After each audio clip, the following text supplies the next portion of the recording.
Assalamu alaikum wa rahmatullahi wa barakatuhu. Ladies, gentlemen, my fellow learners, professionals, colleagues.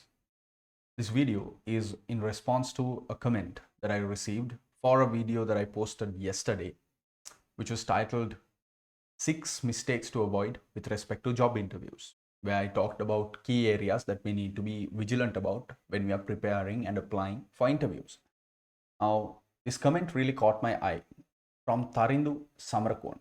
So Tarindu says, hello AZB, how would a person, hi Tarindu, how would a person with low self-esteem approach common interview questions like, tell us about yourself?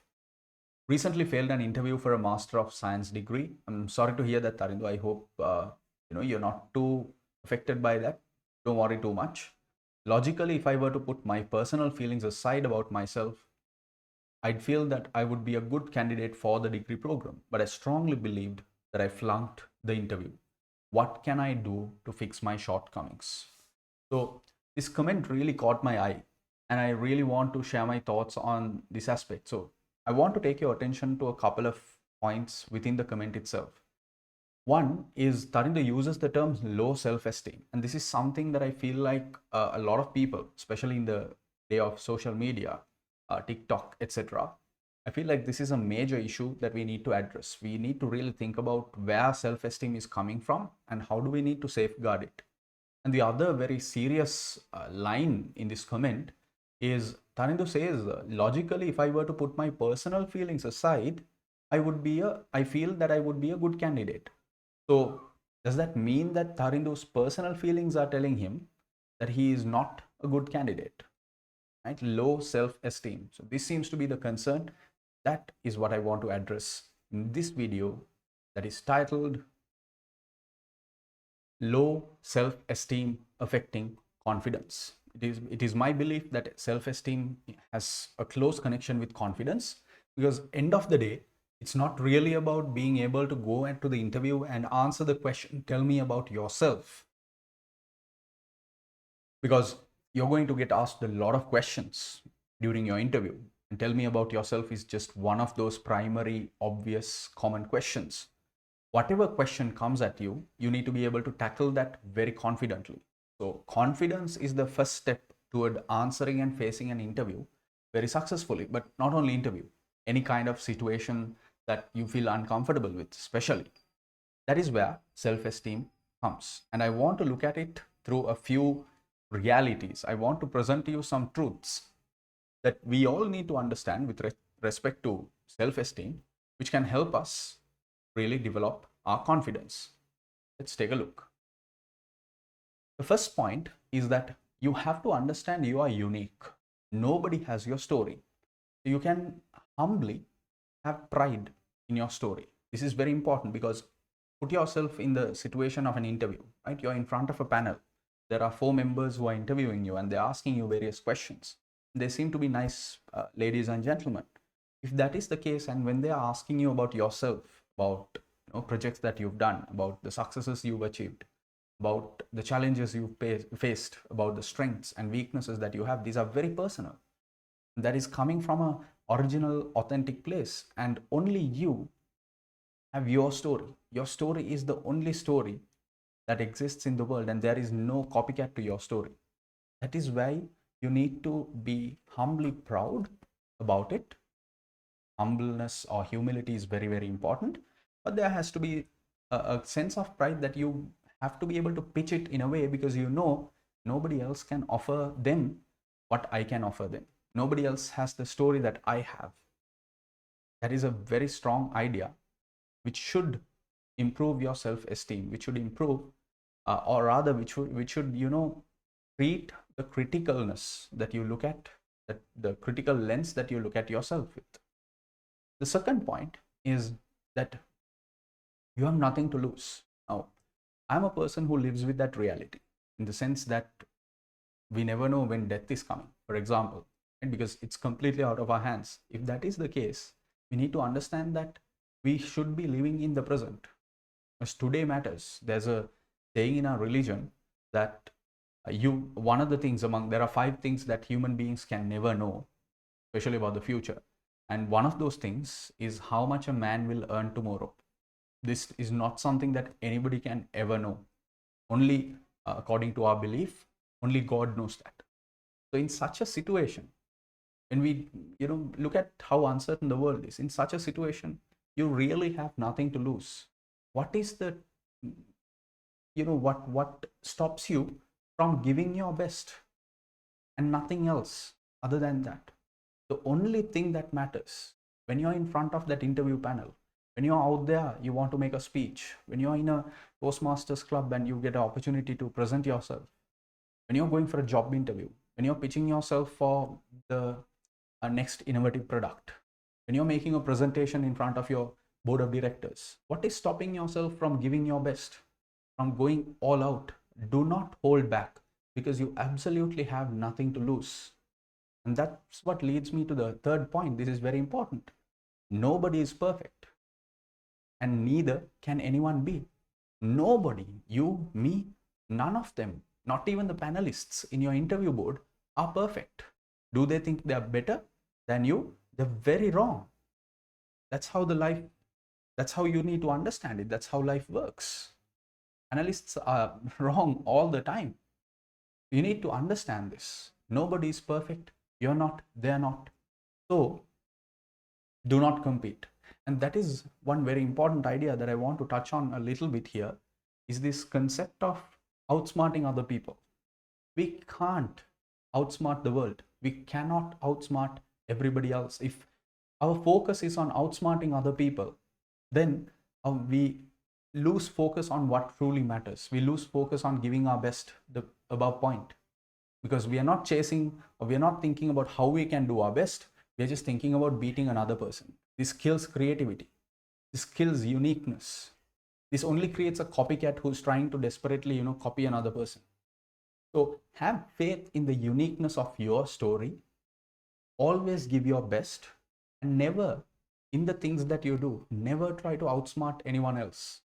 Right? You're on stage, you're trying to make a speech, your knees are shaking, you're trembling. It's a tough challenge for you. You have stage fear, but doesn't mean that you need to be doing a speech before better than the previous speaker, or better than the best speaker from the last competition. The only thing that matters is you do your best. You do a job that is better than your previous speech, than the last speech you ever made. That is what matters. So never look at outsmarting or competing with another person. If you compete and if you feel like you won against one person, there is always going to be another person. This is an endless chain. So don't pitch yourself, don't position yourself against others. And this leads me to a little harsh truth that I think is important. The world does not care. Actually, only a few people, friends and family, those of them who have chosen to have you in their hearts, only a few handful of people really genuinely care about you. Nobody else does. We all have that. We all need to understand that. Doesn't mean by and large, the world is a bad place or the society is a bad place, but not in that sense, but in the terms of self-conscious nature that we live in. We have to understand that the world does not really care about us in the way that we think. I'll try to make it more contextual. Take Facebook. When you go to a news feed, you spend 1 hour there, everything looks glamorous. You put aside the memes and all the jokes aside, everything looks glamorous. People's lives are glorified there, but that is not the reality. We know this. But you spend 1 hour there and you step out of Facebook, you feel really depressed. And what you have done in that aspect is you've given other people and what they post importance. You've projected importance. You've projected your thoughts, your thinking, your brain capacity, what they are doing. And this makes you feel worse because you're just sitting home in the corner of in your room alone, because you have free time. That's why you're doing it, but it makes you feel bad. We need to be very careful here, because if we give other people a kind of importance, this dangerous kind of importance to them and to what they're doing, it means that we expect that in return. And when we know that our life is not the glamour that is supposed to, that we supposedly want to look or show, we criticize ourselves. We feel bad about ourselves. Why am I not this person? Why is my life not that way? Why am I not doing this? Why don't I do this degree? Why am I not getting an opportunity to go for that job? Why am I not in that company? Why am I stuck here? You keep asking these questions from yourself, and automatically what is happening is you're overly self-conscious, because you are conscious about others in a very negative way. Now you're overly self-conscious. What you project to others is what you get back. What you sow is what you reap. When you're overly self-conscious and you realize, oh my God, my world is not perfect, there starts self-critique. You start criticizing yourself heavily. And this is very, very detrimental to your confidence. Because when you overly criticize yourself, trust me, take it from a master of self-critique, that leads to lack of confidence. I can relate a personal story. So I used to be a debater at Kingswood College, right, which is my school. When I started early debating, English debating was the one I was engaging with in terms of language. And I had fairly good language skills. And when I went to debate, grade 6, by grade 7, I felt like all the people around me, especially, there were a lot of seniors. We only had about 12, 15 debaters, and bulk of them were seniors, and they were really performing well.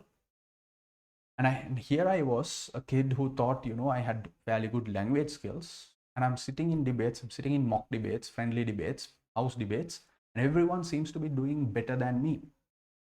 So ultimately, I was looking at it and I was giving too much importance to how they're performing, that I became overly self-conscious about my shortcomings. Oh, my vocabulary is bad.